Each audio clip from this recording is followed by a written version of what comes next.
Hi, welcome to the backside of the box. I'm going to show you today the feature about this car which makes me mostly excited about. This is the engaged all-wheel drive inspired by the Haldex of the first generation. Its principle is quite simple. As long as the car drives straight and there is no grip loss, it behaves like a front-wheel drive. So the front axle is being powered and pulls the car and the rear axle with it.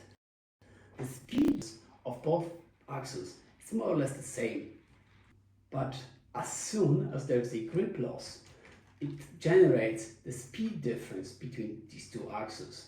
The speed difference powers the compressor, and the pressure which is generated couples these two axles together. Then the car starts behaving like an all-wheel drive.